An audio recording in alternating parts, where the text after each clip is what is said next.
I'm live. Hello, welcome to the Bored and Confused live commentary of the 2026 Tony Awards. I got my Tony Award ballot. Oh, it's 6:30. Let's see what's going on over on Pluto TV. It says stay tuned. Oh, wait, something's happening. Welcome our hosts. Wow, they're not dressed for the same party, are they? Please, Titus. Does Daniel have a OnlyFans? I'd subscribe. How are these jokes? Yeah, Titus looks like he just came from the gym. He flexed and his sleeves busted off his tux. Titus is, who wrote these jokes? That was funny. Best book. I think it's going to be Schmigadoon. I want Titanic to win, though.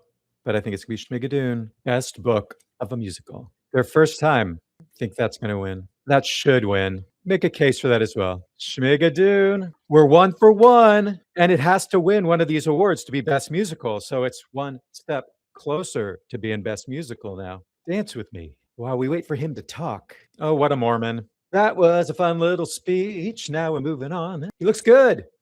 Good Mormon boy. Costume design. This order makes no sense to me.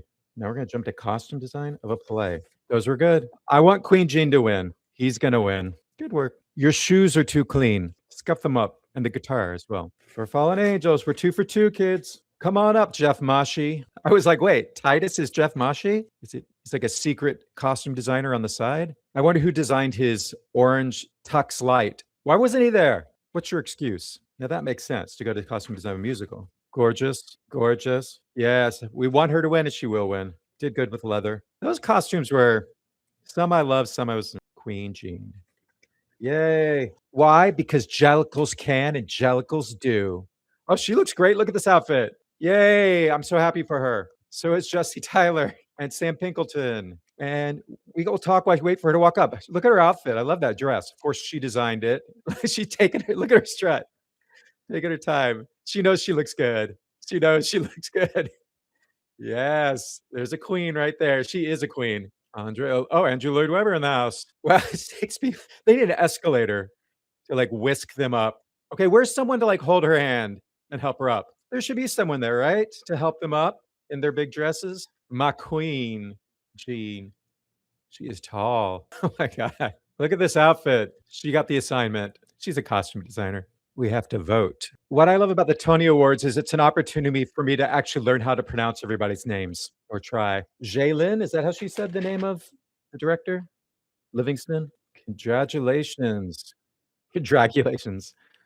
Orchestrations. I think they're going to win. Actually, I think I selected Lost Boys for this one. Schmigadoon's going to win, but I think I wanted Lost Boys. Let's check my notes. Is that what I guessed? Yep, that's what I guessed. But I wanted Lost Boys to win. Okay, y'all. That's what, 5 for 5? Oh, 4 for 4? 4 for 4. See, he made good time. Why is his name Cinco? Such an odd name, right? Was he the 5th born? What's with all these straight people? So this just in. Cinco Paul's name is actually William J. Paul Jr., but he was born on the 5th of May. And so as a nickname, they called him Cinco, and it stuck. Oh, love her. Oh, check out this outfit. It's shiny. I don't know. Who designed this? This is an unusual gown. Do I like it? She's so beautiful. I used to work for that man. He didn't throw me a baby shower. I wasn't pregnant. Andrew Reese. Everything is AI. I'm AI. Congratulations. He's so serious. He used to be an actor. That's where he started. Yeah. Lincoln Center is what it is now because of Andre Bishop.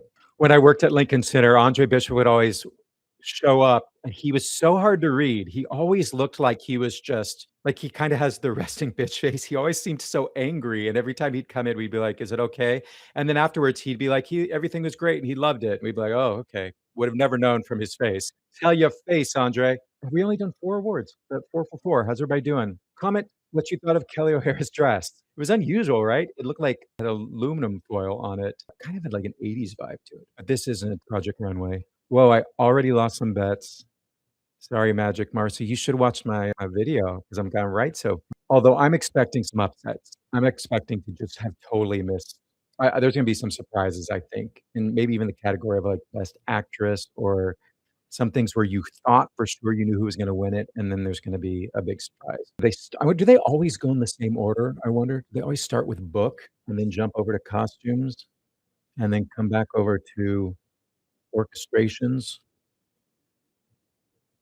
Which category is everybody most excited for? I'm really curious about the men's categories because those are the ones that are kind of up in the air for me. For the best actor one, that one's gonna be interesting. Best supporting actress in a play, I think it's a lock in. I think Meryl Streep really made sure that the winner was going to be Laurie Metcalf when she said she was gonna quit acting because Laurie was so good, but June Squibb still could pull it out. I'm really curious about best performing actor in a feature role.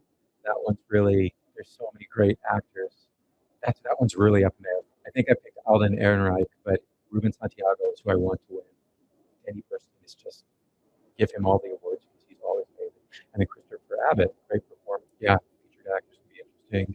For the musicals, that's also a toss-up. Although I have to say the fact that Schmigadoon has already won 2 awards, 2 out of 4, that is boding very well for Schmigadoon. We're like doing odds right now. I was thinking about betting on categories this year, but I didn't get my act together. And I also looked on like Golden Derby, which kind of gives you the odds. And most of my choices there were already given good odds. So I was like, how much money could I really make if everybody's choosing the same thing? The only way you could really make some money on betting, I think, is if you could guess the upset. But I'm just talking out my butt because I don't know anything about gambling. That is not my vice. My vice is going to see plays and caring too much and thinking too much, as my mom would say. It started with everyone taking their seats and Laura Benanti and Titus coming in his athletic tuxedo in velour, orange velour. He looked like a fuzzy basketball. We're back. Pluto needs to catch up. She's funny. I love her. I saw Laurie Benanti off Broadway in her one-woman show, and she was so funny. American Players Theater. My tie is AI. Yeah, his audio's messed up. Speaking of AI, the tuxedo I'm wearing in my photo for this live stream is AI. I didn't want to put the tuxedo on. Congratulations. Regional theater is so important, y'all. Let's give them their props. Woo. Is it just me? But 25,000 doesn't seem very much. That's probably such a small percent of their operating cost. Look at that beautiful woman in the brown dress. Sorry, I got distracted by her. She's 6 feet tall. Oh, that's Ty Blue. Very handsome man. So yeah, love regional theaters. They're the only reason I ever make any money as a playwright. Sound design of a play. Nah, could. I think I picked Salesman just because I think they just like to have a sweep. Yeah. This is what happens. It's like, I mean, the sound was great, but I think it really helps when you're nominated for so many other awards. Yep. 5 of 5, y'all. Yeah, I thought Oedipus should have won that one.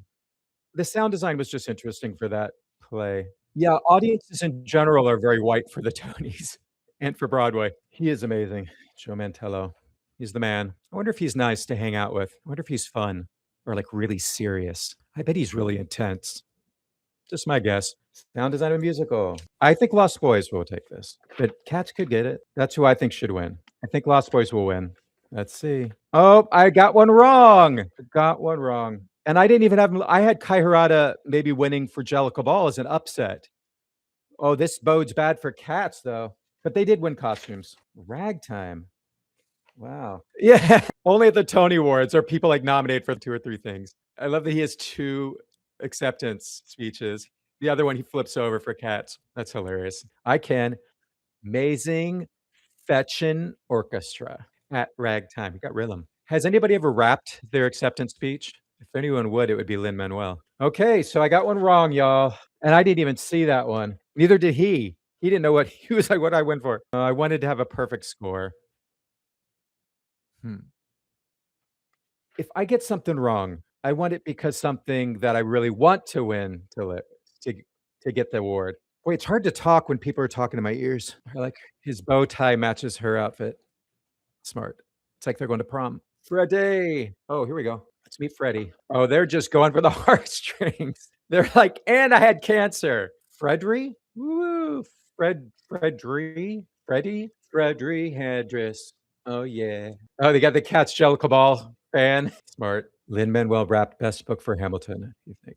That's where I was born, Atlanta. Utopian comedy. Owen Yang. Okay, I think someone just spoiled this. No. Someone just spoiled this, I think, in the chat feed. That's who I think should win. Someone spoiled that. So did I get this one wrong? I got this one wrong. but Schmigadoon was my second choice. Okay, so Schmigadoon is winning Best Musical. They just won Best Book and Best Score. They're winning Best Musical. I have a problem with them winning Best Score because the songs they're parodies. I think it should have won for arranging. Absolutely, but not for score. Yes, more musicals, please. You wouldn't have won if there'd been more than 6, but yeah, go see everything. But I'm annoyed that this shouldn't win best score. It's because it's not an original score. It is copying. Like it's so obvious copy. You can sing the title song Schmigadoon and play Oklahoma and play the chords and it is exactly the same. It's not even a clever parody. It is an exact copy of the music. She looks great and classy for her to show up when her musical was completely snubbed. I wish Versailles would have gotten at least one nomination, and it should have been for score. It wasn't as bad as I thought everyone said. I liked Kristen. I also liked Sherry Renee, and I liked some of the songs, and I thought the music had a lot of craft. I liked the French stuff because it was different. I feel like people really wanted to hate on Versailles because of the text issue with Charlie Kirk and all that. People came in with just ready to tear it down. That's just me. Thank you, Mark Rubin. Glad you enjoyed that review. That review was done live. My review of Versailles, because I didn't get press tickets, I went to opening night, came home, and immediately reviewed it. So it was completely off the cuff in the moment. I'm just, as a writer too, I'm frustrated that a parody musical wins best score because it makes me feel like, what's the point of writing original music when we're going to award people that are just copying blatantly other shows? It's like they're giving the best score award to Rodgers and Hammerstein posthumously. But Cinco sings like a nice guy. Also, what was his name? Thomas? Michael? I forget. Cinco. Off the cuff needs to return. Well, this is what I decided with the off the cuff reviews. I've decided for Broadway shows, I'm gonna put in the off the cuff. It would surprise you. Doing off the cuff reviews is more work than me doing a scripted review, because if I do off the cuff, I have to, like, really study everything that I need to say. I got like the history of the show, what it's about. I have to like really have it firmly in my mind. And then the off the cuff reviews take so long to edit because it's happening the way I'm talking now. I have pauses. Start to say something and I missay it. I mispronounce things. I get names wrong. Whereas if I do a lot of notes and scripted review, I can bang those out in half the time. So what I'm doing is most of my off Broadway shows are a combination of scripted with little off the cuff moments. But my Broadway shows, I'm going to try to do all off the cuff, for better or for worse. And that's why they're usually going to be longer, like Beaches, where I just start talking and then go. And then I also say things that I often regret when I do off the cuff. Let's see what people are saying. Cloud Chan's telling me how much he disliked Versailles. Well, I agree that the subject matter was awful, but I liked the performance that a lot of the actors gave. And I thought some of the score had some real craft to it. But it's hard for songs to transfer. If the book is bad or if you don't care about the characters, then you're not going to care about the songs, no matter how well written they are.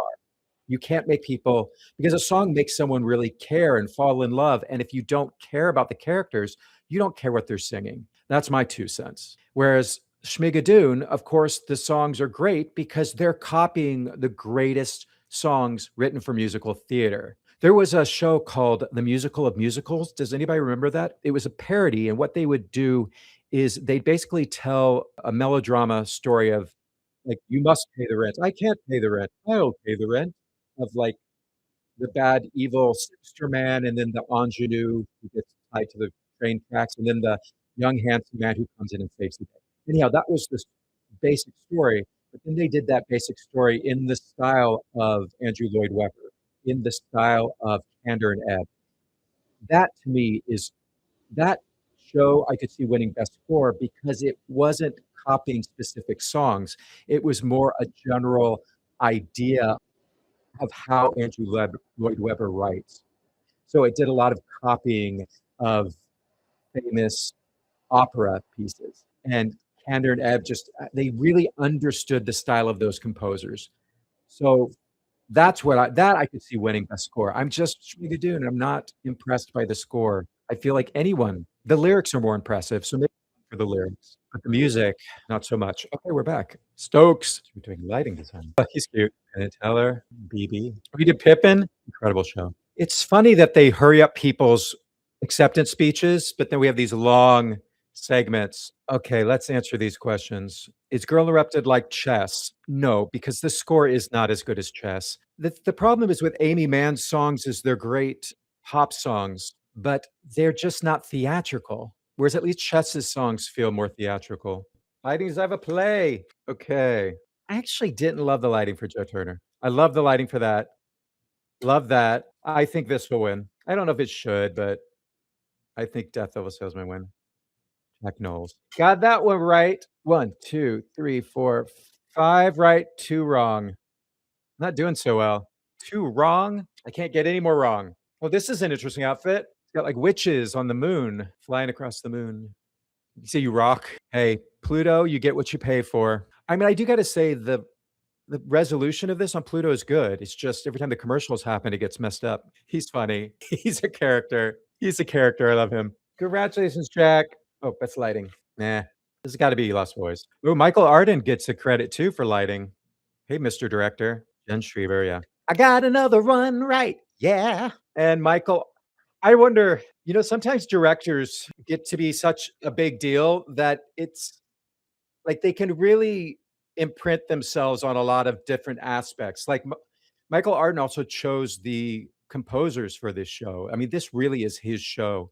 He's involved in the lighting. The lighting was cool for this because it was like magic to make them fly. Michael looks good. I've actually met Michael Arden.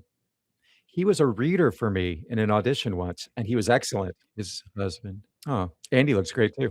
These beautiful gays who never age. Look at those empty seats. Dude, but if you think about, they show up at like 4:00 for the red carpet, and then they go to like 11. That's like 6 or 7 hours of here. Do they get like lunch snack breaks? You would need like 2 or 3 bathroom breaks. Yay, Bernadette. Looking good. You have to bring snacks in your pockets. James Lapine is amazing. It's true. Musicals take a whole village to make, whereas plays can be one person. Is that Will Finn? Incredible career. Shockaroo. He's amazing, James Lapine. I want to see Maya in that. I was talking to someone the other day who's seen every Mary, and I've only seen Cole. Leading side of a play. I liked it. I loved it. I think it'll win. I think it should win. Wait a minute. Actually, I chose David Corns. David Corns. Dang, I knew that was going to win, but I thought people would vote for David Corns. I knew it. But in my heart of hearts, I wanted Dog Day. Scene design of a play. I don't know. I like realistic sets. I don't know. I mean, it was so conceptual, the idea of the whole play taking place inside a garage. It was beautiful, but I don't know.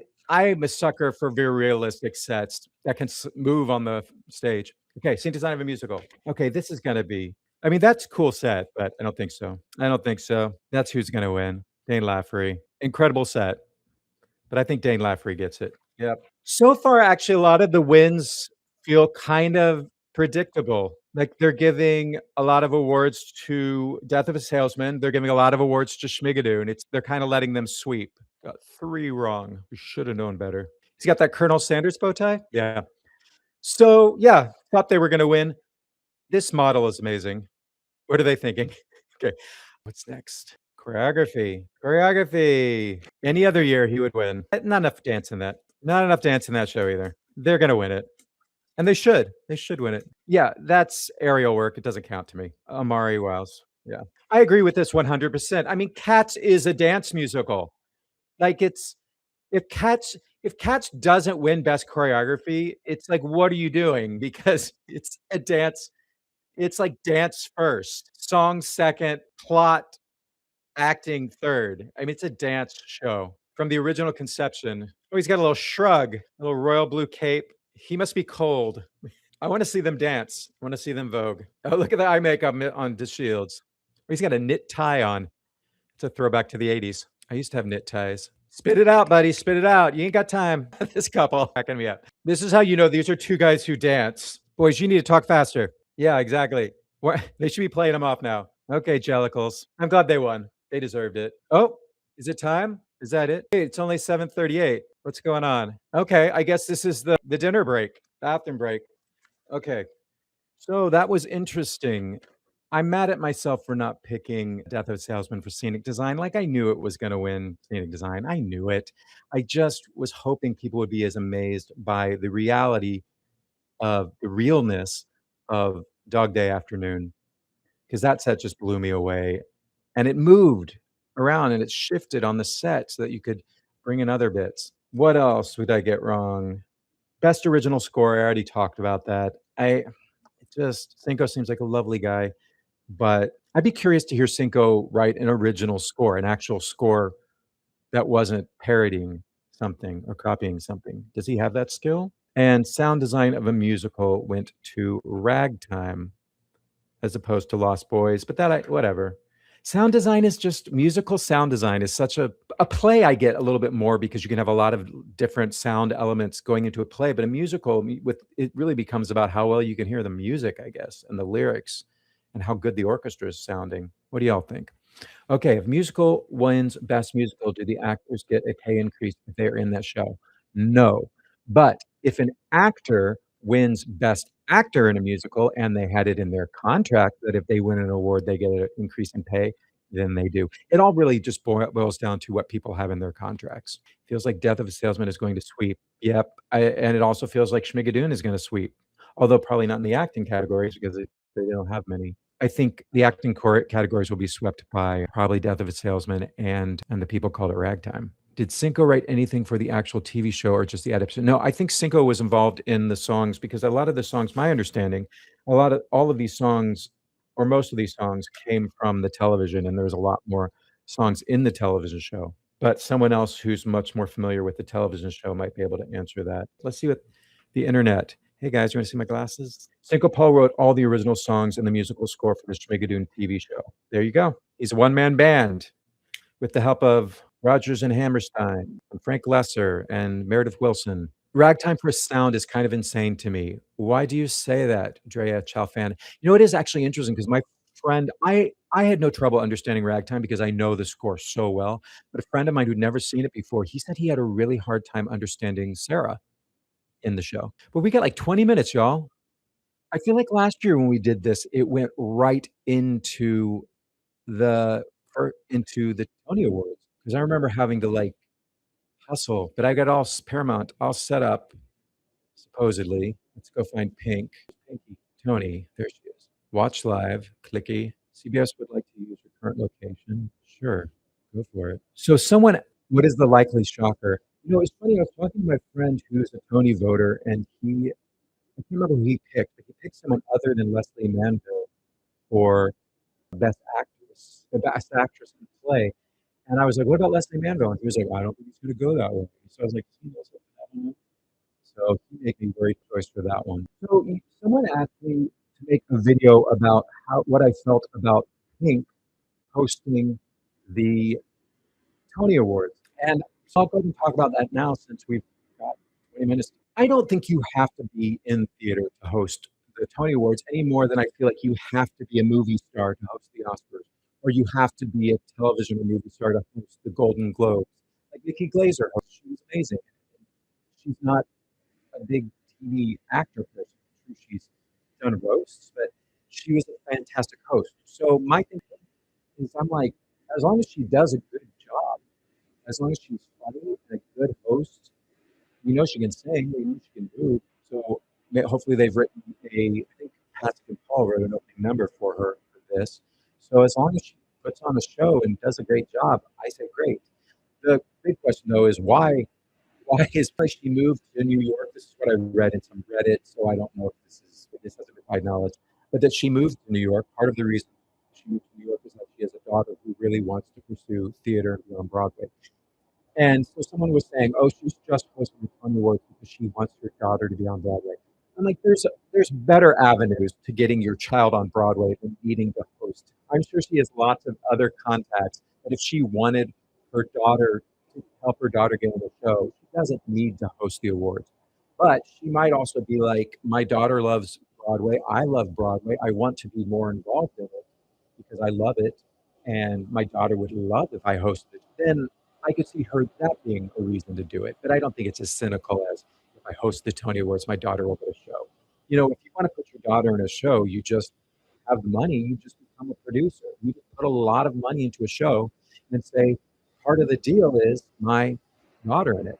I mean, that's not unusual. There's so many shows I have seen on Broadway and regional, and it's just a known thing in the theaters that producers have the power as the money people to influence who the director casts. If you've seen the movie Bullets Over Broadway, that's the whole point of the play is that this producer agrees to produce this play, but only if his girlfriend gets to be in it. That's the whole plot point of it. And it seems far-fetched, but I think it actually happens a lot more than you would think. Broadway is a very small community. There's a lot of people, not as cynical as Broadway, but there's a lot of people saying, my boyfriend, let's cast him. There's a lot of incest going on in there. I get demonetized for saying incest.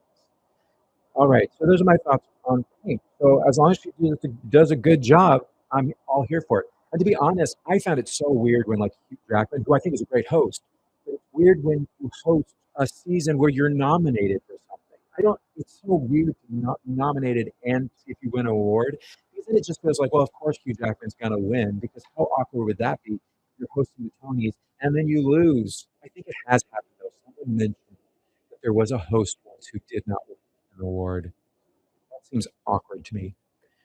So, and also people said about Pink, oh, but she's got songs in Moulin Rouge and Juliet. And I'm like, yeah, she didn't write them for those shows. That she probably was barely involved in that decision. Her manager probably was like, hey, if you want to pay this much, great, do it. So I don't think that's not, she does not have Broadway because of that. Right? Soon she might be writing a musical, could have passed her. So I think Schmigadoon's going to win. They won book and music. So it's a done deal now. But see, Cats won costumes and choreography, and Ragtime only won one award. So I think Cats still has a chance to pull this out as best revival. Clearly, Death of a Salesman is going to win for best revival of a play. Best play, it's hard to say because none of them have had any categories yet that I'm aware of. Oh, The Balusters had one, but it didn't win for costumes. And Liberation. I want Liberation to win. I mean, no doubt, Liberation. Yeah, but I had a whole video about what I wanted to win. And a lot of that hasn't changed because I was going to do more research and look at more opinions, and I didn't do it. I went to the beach. I look like I got a little sun. Yeah. I was tempted to go to the beach today, but I was like, I won't make it back in time. I agree, Dre Chalfon. I know, that's what I thought too. I didn't want, I mean, I'm not as upset about Scott Rudin as some people are, but I'm like, what is the audience going to do when Scott Rudin gets up to accept the award? Are they going to I think they're going to just be like, clap politely. You don't think they'll boo? I think it's just going to be like, I watched something where Laurie Metcalf, who I love, and some people were giving her grief for doing Little Bear Ridge Road, which had Scott Rudin co-produced, and then for doing Death of a Salesman. And she talked about how torn she was because Scott Rudin has always been good to her, and actually Scott Rudin had given her a lot of big breaks early on in her career. So I understand why Laurie Metcalf would be torn because she owes Scott Rudin, and he's never done anything bad to her. So I could see really conflicted about it. And so just the fact that she is not just being dismissive of the accusations, I think is good. But I understand why it was a difficult choice for her. But I understand ultimately, he helped her when she needed help. She's helping him and helping herself. And I know some people were mad at me for going, not mad, but they criticized me for seeing Little Bear Ridge Road. But I was like, Laurie Metcalf's in it. I have to go. I have to go. It's Laurie Metcalf. And he was a co-producer on that one. So if that matters. You see, Jessica Hecht is coming to MTC next year. Let's go. Yes, I saw that. What is she doing? Remind me. I did see it. She was announced with 2 other people. I will definitely go to MTC to see that. I don't think Marla will win. I think Titanic is going to get shut out, sadly. We're going to give Schmigadoon all the parody love. See, I thought Titanic should have won Best Book because I just thought, they're both parody musicals, and I like the book better with Titanic. I thought it was crazier. Like, it shouldn't have worked, but it did. Is that your front door to your right? Yes. That is my hallway. This is my whole apartment. No, that's not true. So my apartment's a little weird. It's got a little foyer. It's got this little space that I just don't know what to do with. It's like big enough to like put a single bed in. And I was like, it could be my guest room, but then the bathroom is behind me and this is the door. So it's basically just a room so that doors can open. And then the rest of my apartment's to my left. That was a tour of my apartment. And I should paint the walls so it doesn't look like I'm an institution. Actually, here's a story that you don't care, but they're supposed to paint your walls every 2 years, management in New York. And I went like 4 or 5 years and I was like, my walls are getting kind of dingy. So I had them come in and paint. And they used the crappiest paint, like the roughest, cheapest, crappiest paint, so that it was like 2 weeks later, you can see it. There was like, you can see it on the door behind me. Like you just touched it and it would get dirty so easily. So I need to repaint or just paint it all green. And this could be my green screen. But it's so annoying.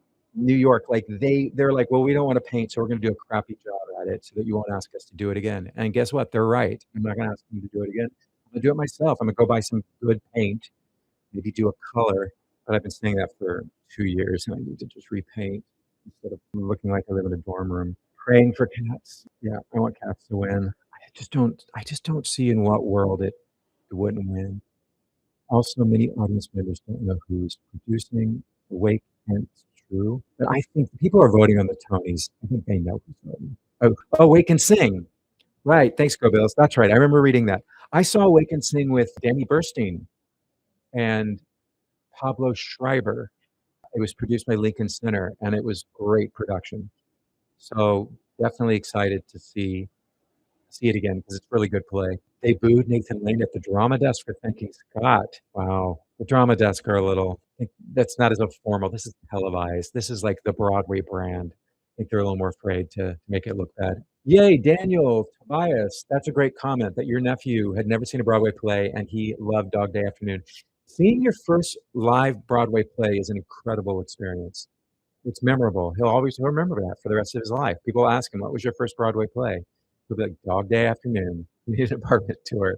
Not right now, because it is a mess. I tore it up. I was tempted to put a mirror behind me so that you guys could actually see the Tony telecast, but then you'd see all the other lights and stuff. Okay, we're about ready we're almost there. We're almost there, y'all. Just sips of water, because I'm not gonna be able to go to the bathroom. Yeah, Danny Burstein and Jessica Heck will be. I'm sure I've seen them together in something, but they'll be incredible in Awake and Sing. Wait, did Danny Burstein do Awake and Sing the first? I swear he did. Maybe I'm wrong. Maybe I'm thinking of Golden Boy or whatever that show was called about the boxer. So don't quote me on that. Maybe I didn't see Danny Burstein in Awake and Sing. I agree. I thought Dog Day should have won scenic design.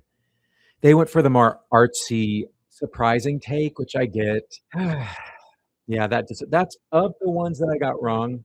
Or I shouldn't say wrong because some of them I guessed correctly, even though I wanted something else. But I'm a little mad at myself for not voting for Death of a Salesman just because I really wanted Dog Day to win for Best Scenic Design. Oh, well. All right, guys. 1 minute. Are we excited for the Tony Awards? They're doing a commercial. They're doing an advertisement. They're leading this with a huge advertisement for Death of a Salesman. So let's remember that the Tony Awards, the televised portion, is technically it's a big, expensive commercial for the Broadway brand. So it's always good to keep that in mind and see how they do selling Broadway to the rest of the nation and beyond to get people excited about buying a plane ticket to New York and coming and seeing a show here. Lion King, showing all the, wait, that's an advertisement for Broadway.com. Guys, don't buy your tickets on Broadway.com. They cost 30% more. I'm telling you right now. Broadway.com is not the place to buy your tickets. And they're going to special presentation. Here we are. Oh, spinning. Is that Pink? She loves aerial work. Oh, yes. See, there's a really good host in a very nice suit. Those boots. Woo. I see a costume reveal coming. It's impressive to be hanging and holding a man in your legs and sing that note. But Pink didn't write this. She just sang it. Yeah, I need the subtitles. This is a weird parody. Hera. Who's that? Did you say a bad word? Dougal gets to walk across the stage with a cake. Leading Lady Marmalade. Oh, they put 6 girls in there. Kick line. Oh, yeah. that coming in? Paddington. Woo! That was fun. I never knew Megan Thee Stallion was that tall. She's giant. She's so tall. She's still in Moulin Rouge. So that was fun. But that song doesn't really lend itself to parody lyrics. I'm going to say that. Like the lyrics were really hard to understand. I was trying to read the subtitles on the screens, but that song is amazing. It's such a great opening number. I wonder whose idea it was. Did her people come to the Tonys or did they come to her? Oh, you know where she is. Liberation. I like the set. It's a cool set. It's a good speech. Love Cole's outfit. Love this outfit. It's so good. Cole's outfit is incredible. Cole's makeup looks good. I'd like to see Cole host. Cole is so funny. They should be hosting. Oh, lead actor. I was enjoying that banter so much. He was so good. Oh, we're getting right to the, okay. I think it's going to be John. No, not Daniel, because I didn't see it. John Lithgow. I got it right. Where is this leading role? I got it right. So now that Maya's been on Broadway, maybe she can host the Tonys next year. Although Cole would be a hilarious host.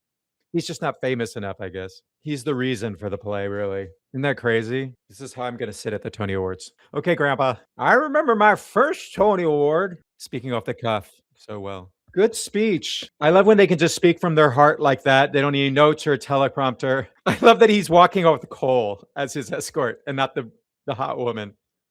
I mean, Cole is a hot woman. Here's the through line. Mackenzie. Guy on the left. Home where the wind comes. All right. Opening number from Schmigadoon. I wasn't sure if they were going to do that one or I thought they might do corn pudding, but they did corn pudding, I think, at a lot of the early morning television shows. Chris Catelli in a suit that matches the backdrop of the show. Featured actress. Laurie better get ready. They did seat June Squibb on the front row, though, so if she needs to get up, she'll be able to do it in less time. But I think it's going to Laurie. We'll find out shortly. What do we think of that opening number? It's not as funny a number as Corn Pudding to me is my favorite number. But, I mean, it is, if you want to introduce your show and all the characters, it's good for that. I don't know. My biggest issue with Schmigadoon is like that opening number, I would leave the show humming Oklahoma. I just wish the score was, I mean, it is what it is. I just don't think it should have won best score. I need to let that go. Okay. So yeah, I think this is a hard number. That's a hard number to be wowed by because it's not one idea. It's introducing you to the whole world. So whereas like Corn Puddin' is the funniest song that I think introduces the humor of the show better. But this is a good taste of what the Schmigadoon is offering. Yeah, the point is to parody golden age of musical, but like I mentioned earlier, I wish it could do it in a way where it doesn't leave me where I don't know exactly what song it's parodying. Like it's so obviously Oklahoma. Whereas I was talking earlier about the musical of musicals where they did parodies of famous Broadway composers, but they were parodying the composers, not the actual songs. So you didn't leave that show humming songs from Rodgers and Hammerstein musical because they wrote it in such a style that it is as if Rodgers and Hammerstein had written a new song. That makes sense. I wish it more and that's only because it won the Tony Award for Best Score. I thought to win the Best Score Tony, you should have to do that. But you're right. The show's successful as a parody of a show. I mean, I think I probably had the best time at Schmigadoon of all the musicals. I had a great time. That and Titanic, I just was laughing, having a great time. Yeah. So who am I to critique that? It's successful. And it's going to win Best Musical of the Year. We're doing nominees. Balusters. Oh, it's a commercial. I love that Broadway, that the Tony Awards is a big commercial for Broadway, but then in between the Tony Awards are commercials for all the shows on Broadway. It's a hat on a hat. It's a commercial in a commercial. Wait, are you there? Hey, what are you doing? Okay, we're back. They showed someone from the Balusters. They confused me. New costume. Still the beginning. Look at everybody with their phones out. All right, Sarah, giving us fashion. Laurie.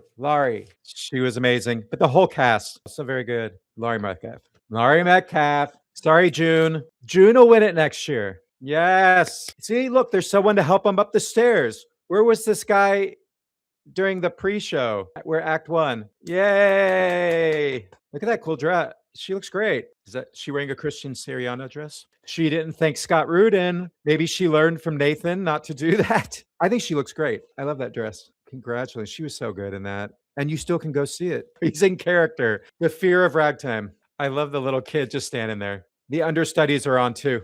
La, la, la, la. One of the greatest opening numbers of all time. Yay! People call it Ragtime. Such a great opening number. Although I do have to say, this staging of this number does not make me forget about the brilliant staging done by Graziella Daniele in the original. All right. So, love Ragtime. Great opening number. Good choice of a number to do. Although Joshua Henry, I kind of wanted him to sing. So I almost wanted him to sing Make Them Hear You. Anyhow, but this is why I don't think Ragtime should win Best Revival, is because I think of the original staging of that opening number, and it was so incredible. And this is good, but it's just, I'm watching it, I'm remembering how Graziella Daniele had all three of the groups like circling around each other. And so it's just, I don't know, whereas Cats makes me just, I forget all about the first time I saw Cats. Of course, I went to therapy to forget about the first time I saw Cats, and it was effective. Took quite a few visits though. But yeah, but great actors in that show. It's a tremendous cast. I know when Pink said to Marlene, Celine, you're not hosting the Tonys, I wanted her to say, or am I? Like she does in the show. Or maybe I am. And live in that delusion. But yeah, great opening, great number. Love that song. And it was trimmed down, of course, because we didn't get the introduction of Evelyn Nesbit, but we still got that, I can't make the noise, that little wee sound. Anyhow, interesting thing is most shows I see on Broadway, there's like usually one person, and there's Raum Crenshaw, who's one of the Black actors in Ragtime. I did Barnum with her. She played the older woman. I forget her name, the oldest woman in the world, and I was Barnum. So it's so fun to see people who I worked with on Broadway, and this is like her 5th show or something. So I do know some people, such a name dropper, but I do enjoy seeing people I know on stage doing their thing. Okay, what are these comments saying to me? The first 2 shows performed. I mean, I'm still holding out for Cats because I feel if Cats wins direction, then I'm like, if Cat wins direction, costumes, choreography, how can it not be the best revival? And it's already won 2 of the 3.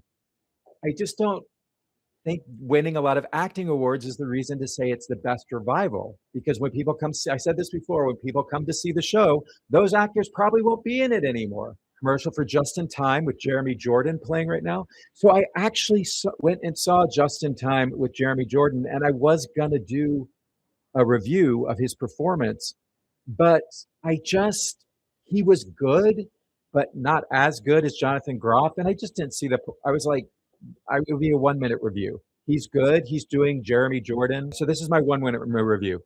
Jeremy Jordan sounds great. He looks great. I don't think he has that rapport with the audience that Jonathan Groff had.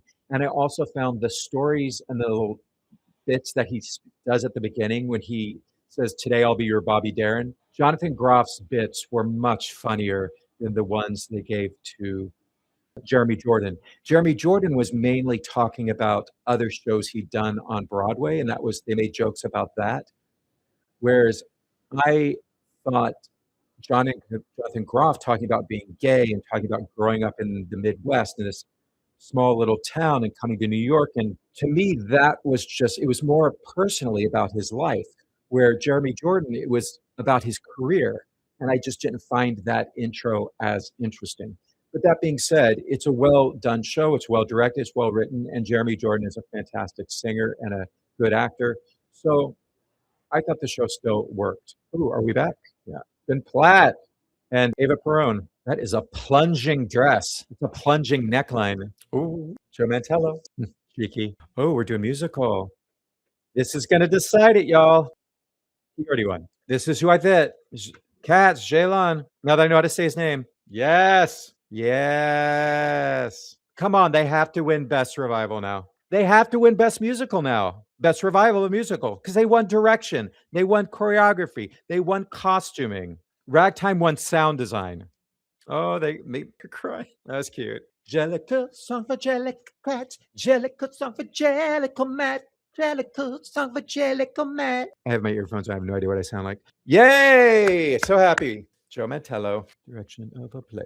It's one of the better Kenny Leon productions I've seen. Jen Mantello's the man. I would love Whitney to win. If there's an upset, give it to Whitney. Joe Mantello. Knew it. But if Whitney White would have been an upset and I would have lost that one, I would have been completely happy with it. Joe Mantello is incredible. And I saw him in The Normal Heart as an actor. Was incredible in that. He is a Broadway animal and he looks tan. He went to the beach too. He is. You didn't win, but you are one of the greats. You already got a few Tonys. Arthur Miller, one of the greatest American plays. Good speech. He's also an actor, so he gives good speech. Look at this diva walking people on off. How do we feel about models walking people on off?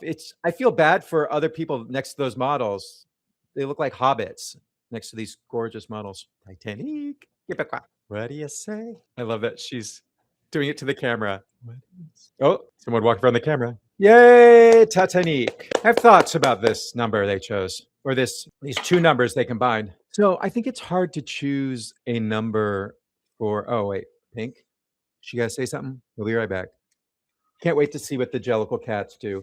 So it's difficult to choose a number for Titanic to do for like an awards show, because the funniest parts of Titanic are not the songs. They're the book. The book of the musical is what's so funny, which is why I thought it should have won best book.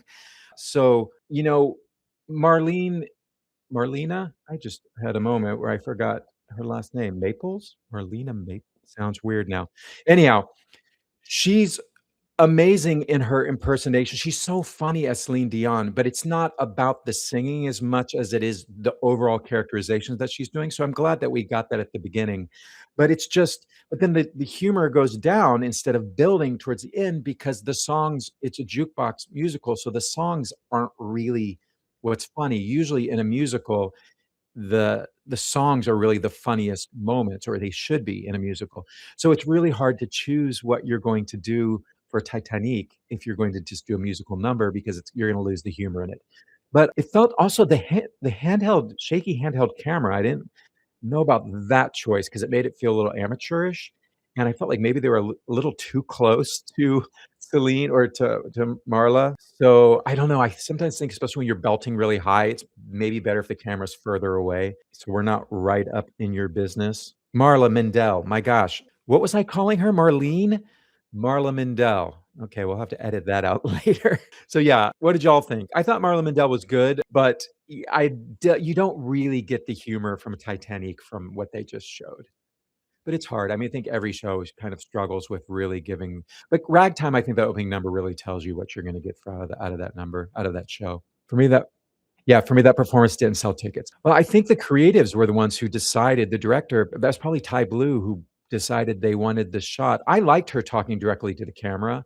I thought that was funny, but then I wanted to get away from that once the number happened. I didn't like the cameraman being on the stage with them. And then that one person, it's just too many weird things can happen. Someone walked right in front of the camera. They're probably just doing their blocking. It was probably the camera cut was the problem. Yeah. So for those of you who haven't seen Titanic, it's much better than that number you just saw on the Tonys. And because I think a lot of people also criticize Marla Mindel for, I mean, she's belting these real high notes. She doesn't have the voice of Celine Dion. So she was just belting, belting, belting in both of those numbers, and she's hitting the notes, but she's not going to sound as good as Celine Dion. But the charm of her performance is her take on the character of Celine Dion. And her take is so hilarious that if she doesn't sound exactly like her, it's fine. I mean, who can sound exactly like Celine Dion? Maybe Miss Glinda, Ariana Grande. Speaking of Frankie, also there was a lot of eye makeup going on among a lot of the characters who I don't necessarily would have eye makeup. The fact that what is this commercial with Jason Alexander in drag? Did you just see this mayonnaise commercial with Jason Alexander playing like all these different characters? Okay, that was funny. I'll have to watch that Liberation commercial. Okay, so guys, I'm doing really well with my guesses so far. I just had 3 wrong for the Act 1, for the technical awards, 1 that I should not have gotten wrong. But so far, we're on track. Let's see if we keep on keeping on. Maybe I should have bet some money. Need some money. Need some money. Yeah, give me some money, y'all. Tip me $1. All right, or 2. Are we back? Yes. How am I doing so far? Bring on other hosts to help Pink out. She is a good belter. I don't know about this dialogue here with Ariana. Ariana? I'm Ariana DeBose. I don't know. That wasn't that funny. I do say Pink looks, those legs are great. She looks incredible. She's had babies. Has anybody seen Megan Thee Stallion in, ooh, nice outfit. Has anybody seen her in Moulin Rouge? Is she good? That butt, that ass. So she's not there anymore. I like that she's in the moment. She's yeah, she's good. Maybe she should host. Featured actress in a musical. Shoshana. Woo. First, I love Rachel, but no. I love Anna, but no. Oh, she's getting a lot of love. I think Shoshana, though. Shoshana. Sorry, Marcy. Sorry, Squillian. She's the Actors Equity voted for Shoshana because she's been in the game so long. I just, and she's great in this role, but I think she's paid her dues and people are like, let's give Shoshana some love. And I support, she's great. And I love this dress. Sexy mom. She looks good. This is a nice dress. Both of them look great. Megan and Shoshana. He's so good. Such a great singer too. Incredible. Wait, does she have a child in the show with her? Oh, did they just bleep out? I love that dress. So sexy. Look at the cutouts. Megan is a star. Just in the moment. So good. Jellicoe ball. Woo! Clack. All right. Woo! They're doing the close-up camera again. Handheld camera again. They kind of restaged this. Not kind of. They restaged this entirely. Oh, that was a little messy. Woo! Meow. Is that Sarah Paulson with Andrew Lloyd Webber? It was a little messy in places because they have to redo it to fit this new space. Isn't it betting? Wow. It's actually fun to see Dougal and Robin actually walking around New York, which they're pretending to do on the stage at the Longacre Theater. Okay, what do we think of Cats? I thought it was good. It was a little sloppy in places. They really, they didn't bring their set at all. They used that little runway bit. So it's so different in the theater because everything's levels and raised up and there's seating, cocktail seating. So that stage is so huge that they had to spread everyone out. So it didn't quite have as much of the effect, although I'm sure they included the understudies in there to fill out the stage a little more. But I thought the energy was good. I thought the close-ups, I like the close-ups. I don't love that handheld camera, though. It always just feels, handheld camera makes you feel unsettled, which I don't love for these presentations. Matt is green with green screen. Usually, oh, it's doing color stuff? It turned into Alphaba. Yeah, it's green, orange, and blue. The only thing I can think is to end the stream and restart it. There's an advertisement for Little Bear Ridge Road. Well, that's weird. To advertise a play that has already closed. Maybe they want people to produce it regionally.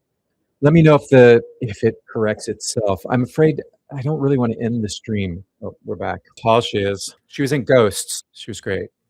Another AI comment. Okay. Sorry. I hope Liberation, baby. Liberation all the way. Also a great play. Liberation. Not giant. Liberation. Thank you. They had women introduce this. And Julia Louis-Dreyfus has that Wiser Than Me podcast where she talks to older women, which totally fits in with this idea of what liberation is about. Yay, Liberation won. Yeah, next commercial break, maybe I'll restart. I hate to end the stream though, because I have to create a new stream and then everyone has to leave and come back. These are YouTube issues, I guess. Is that best, Wool? Cloud Chan, get over the pouches and go see Liberation. Go to LA and see it. Or London. Yes, Whitney was amazing direction of this play. Susanna Flood behind her. Yes. Guys, this play was so good. It made me so sad that it isn't still running. Yay! So happy, you guys. I knew it would win, but there's always a little inkling where you're like, what if it doesn't win? It will be so wrong. So I'm glad the voters did the right thing. I actually wish you could see who voted for, how many votes it got, because I'm curious how close things are. Oh, pinks and red. All right. Oh, Kara Young. Jack O'Brien. Theater. This is a good message. Am I still colored? Go Bills. Why are you so confused? But Cloud Chan, I'm going to say to you, your refusal to go to shows that have yonder pouches doesn't punish the show. It punishes yourself. You didn't get to see Liberation. And it's also to protect the actors because there's nudity. Leguizamo, he had a play off Broadway this past season. Yeah. Oh, look at this suit behind him. Oh, Two Strangers. I know, not a great one, but it's the title. Woo! Let's see what they do. Oh, they're gonna do a New York song. He's adorable. Using this camera again. Oh, they're gonna do a medley. I like this number. It's one of my favorite numbers. I don't know about this dress. It's like she's going to the beach. Yay! Two Strangers. That was an interesting mashup of those two songs. It's interesting they kind of left out the idea that they are using someone else's credit card to be rich for one day. Chicago. All right. Is the screen still messed up? Let me know. Should I reboot? Should I restart? I don't want to lose all 72 of the people that are on right now. So I don't know about that. I feel like people who haven't seen the show, it might be a little confusing about why they're all of a sudden buying rich things. Also, can we talk about that pink dress? I don't know if I talked about it in my review. It feels like a beach cover up to me, like she's a swimsuit on underneath it. He's wearing this tuxedo, and I don't know. Feels like you're gonna rip it off and be in a pink two-piece. Yeah, the screen is still messed up. Reboot. All right, guys. I'm gonna end the stream and restart it. Okay, guys, I'm back. There was some issue with the color. I was turning into alphabet, evidently, or a rainbow child. And we're back at the Tony Awards. Commercials over. Hopefully it's working. We got one of 72 back. Laura Benanti's back with Titus. Well, Titus had a costume change, but Laura did not. All right, Titus. He's been going to the gym. Good. Color's good. Tell the prom. Featured actor in music. Oh, okay. This one's going to be interesting. This one, I don't know. I want Ali to win. I think Andre's going to win, but I'd also would love if Leighton won. And Ben could also win. This is a toss-up, but I think it's going to be Andre. Ali! That's who I wanted to win. So I got this one wrong. But that's okay because who I wanted to win won. He's so good. Mic settings. Yay. That was a great speech. Okay, guys, I understand my audio is now not coming from my mic. You know what? Is this better? How's this sound? I think it hooked to my phone instead of the microphone. I'll just use my phone. Oh, 6 Merry Murderesses?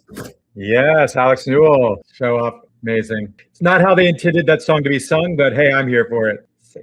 Hilarious. I love Chicago. Oh, she wants to be in Chicago, does she? Is this Pink's audition for Velma? I think it might be. I love this show. Usually they take her all the way down the floor. Hello, I thought that jazz. Actually, Pink would be great as Velma Kelly.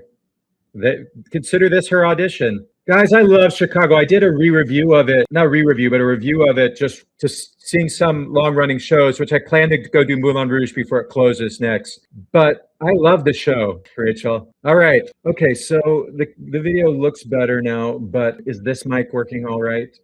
You can see a reflection here. Oh, look, you can now see the Tony Awards. There they are in the reflection. It's good. Okay, we'll just hold this in our hand. We're almost there anyhow, right? How many more categories? We got 1, 2, 3, 4, 5, 6, 7. Oh, we're just a little bit past halfway. 7 more categories. All right. I love that number from that little montage that we got to see Alex Newell. We got to see all that jazz. To me, Chicago is one of the greatest musicals. It's what every song is a banger in that show. Except for maybe, I know, a girl who lands on top. But you know what? That's the song they sing when they come back for intermission. No, it's meant to be a throwaway song anyhow. Chicago is such a great show. It's so beautifully directed, choreographed. It was way ahead of its time, and I want it to be the longest running show on Broadway. I want it to beat Phantom because Andrew Lloyd Webber has got enough stuff, and also musical theater is American. It's an American art form. Let's have the longest running show be an American show. What do y'all think? You agree with me? Go see Alex Newell in Chicago and maybe Pink with a Phantom of Jay-Z. Yes, I'm so glad Ali won. He's so good. His voice. When he just sang that one line in the opening, he's got that incredible singer, incredible performer. So happy he won. I should have picked him, but I was cynical, and I thought they're going to give it to Andre just because he's been around. But the truth is, Andre already had won. He won for Hadestown, and it was honestly, that was a better role to show off in than old Deuteronomy. You know, Cats, it's like you come in, you sing your one song, and then you disappear. So it's not really a role that I would consider a Tony Award winning role. You are the real ones, Bianca Primo 41868. Were you not allowed to be a theater kid as a kid, Kiki Law? I don't know how my parents would have stopped me. Actually, I think my mom encouraged it, though. I was in a show choir growing up for years. It's called the Encore Youth Performers. And the funny thing is, I always wanted to be a dancer because the singers were usually on the platforms behind, but the dancers got to be down front because they needed more space. So I always wanted to be a dancer, but then when I left, I then didn't want to be a dancer anymore. I wanted to be the star and I wanted to be a singer. So I focused on that more. And I've had an opportunity to both. Not on Broadway. That would be nice. This close. Always this close. Anyhow, I'm responding to this comment that if they're just keeping it running to knock out Phantom. The thing is, I don't think that's why they're doing it, because it's years. They have years left before they knock it out. And honestly, Phantom will have sold more tickets because it was in a much larger theater. And Chicago moved from the large, it was in like 2 or 3 different theaters, but it moved from the Schubert to the Ambassador. And the Ambassador is a playhouse. It's not even meant for musicals. But because Chicago has the orchestra on stage, it works in that space. But it's a much more intimate theater. But I think it really works for Chicago because it's a stripped down production of Chicago. It's really great to see it close up like that. Checking my battery. Oh, we're fine. Yeah, love Chicago. It's one of my favorite shows. Well, honestly, as a parent, I'm not a parent, but if I were a parent, I don't think I would want my kids to be in the theater professionally because it's just such a hard job. But I would definitely want them to be in theater when they're young because I just think theater teaches you it teaches you how to be in front of an audience. It makes you a better speaker. Just look at these, the way they're able to accept their awards. It teaches you how to talk in front of people. It teaches you to be confident in who you are, to accept who you are in the role you're going to play. It teaches you empathy when you have to embody these other characters. I think there's so many skills that are gained from being in the theater that I would want any kid or my kid absolutely to be in it. But as a career, maybe not. I've been one of those people who I've been in this industry for my entire professional life, but I've not been tremendously successful in any one area. I've been moderately successful in lots of different areas, kind of a jack of all trades situation. But I'm so stubborn that I'm constantly like finding new ways to be part of the industry and to stay working in it. Are we back? We're back. All right. Annette Bening, gorgeous, gorgeous. She looks like Maggie Gyllenhaal, kind of. Okay, this one, I think it's Manville, but my friend put some doubt in my head. I think it's Leslie. I want it to be Susanna, but I think it's going to be Leslie. If it's Susanna, I'll be overjoyed. That's who I thought. 2-time Olivier. There she is. I wanted Susanna Flood to win, but I mean, Leslie was incredible, and it's a dramatic role, and she was funny as well. I know, I love this dress. It looks like plastic because of the sequins. Here, I'll show you the Tonys, right? They did. It's called Liberation. Let's see if I get shut down for the reflection. I'm showing it, but you can't hear it. And it's just an accident. I'm using this as a microphone. Ken Lasky, I'll try to talk less during the important parts. Oh, she did Ghost. Classy lady. Doing it without notes. Wow, she just flew in. Yay, good for her. I mean, it was amazing. She has this 10-minute monologue in towards the end of the play that just was, you're just spellbound about her. So amazing. Love this car. Love the windshield wiper. Very. Oh, this is a weird set. This is not the set in the show. Are they going to show off Stephanie Sue? Say it! Consta. Of course, into the time warp. She's committed. To the time warp again. It's a velvet glove. That's what I always thought they used to say. But they bring people up from the audience. Woo. You know what? Casting those other roles as women just makes Frankenfurter tower over everyone. Oh, we're ending with Lost Boys. All right. Okay, I thought that was a good showing. It was interesting that their set, the problem with when you've got these big sets, and Lost Boys is going to have the same issue, is you can't move the sets because Rocky Horror has a huge set when they go into the castle. So it was interesting. It looked like he was coming out of a single wide trailer. I thought it was like someone's mom at the trailer park or someone's dad coming out in lingerie. But hey, it was fun. Those are the 2 numbers you do from Rocky Horror. Those are the biggest numbers from the show, right? I personally love Damn It, Janet, but it doesn't show off Rocky. I'm sorry, it doesn't show off Frankenfurter. Yeah, the music from Rocky Horror is a bop. Just do the free trial Or are we talking for Paramount? You know, I did the free trial for Paramount last year, and I feel like you can't, or maybe I did the cheap version for like $8. You can do 1 month, but you have to get Paramount with Showtime, which I think is $14.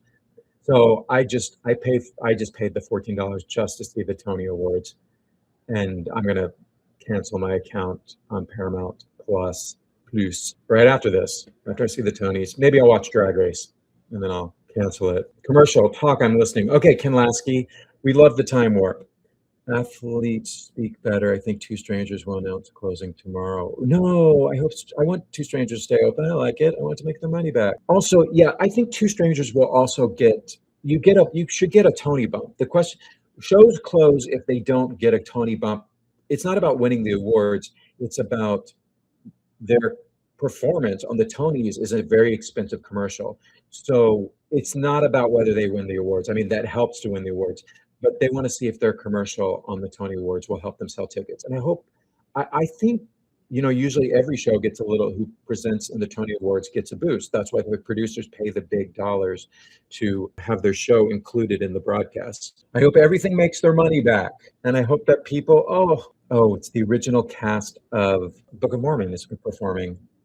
I love that show. And I haven't reviewed that show. That's when I'm going to go back, if the theater doesn't burn down, and go review that show again. That's when I think I'm going to start, though, with the ones that are closing soonest. So I'm going to do a review of Moulin Rouge, but I'm not going to ask for a press ticket because I already know that the things I'm going to have to say about it. It'd probably be best if I buy the ticket myself so that I can feel completely free to be as critical as I want to be. I don't even know who's in it right now. I wanted to see Bob the Drag Queen because you love the Two Strangers number. You know, what is with that? The first time they showed that close-up camera, Titanic, and then now they seem to be using it just about every other number. They didn't use it in Rocky Horror, so it just must be a choice. But I don't know if I like that close-up camera on the stage with them. Titanic, it made sense. Two Strangers, it was a little weird. Two Strangers numbers aren't great, but it's not expensive. Yeah, exactly. 2 actors. Oh, I also saw something recent that Title of Show is coming back to Broadway with a star-studded cast. That's an interesting. I never thought that show should be on Broadway in the first place. Not because I don't love it, because I do love it. It's just such an off-Broadway kind of idea. It was written for a festival. Anyhow, so okay, we're getting to the nitty-gritty. I've gotten four wrong, but only 1 wrong in this portion of the broadcast. The others were technical, and it was someone I wanted to win. Ali Bourgui. I should have known that Andre wasn't going to win it. I should have known because he won. Sometimes I'm like, hindsight's 2020. I knew. I even said I didn't think Andre would win. I shouldn't win because of Hades. Okay, let myself off. 4 wrong isn't too bad.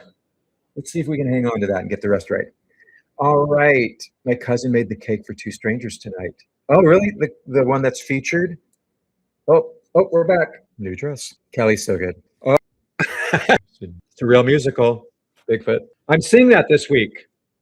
I think I'm seeing it Tuesday. It's only like 9 performances. So I'll do a very quick turnaround review on that, probably coming out Tuesday. All right, guys. Jellicoe. Is it going to be cats? Better be cats. I just can't see how it could be Ragtime. They didn't win any awards. They haven't announced any awards they've won for sound. Let's not do the time warp again. Cats.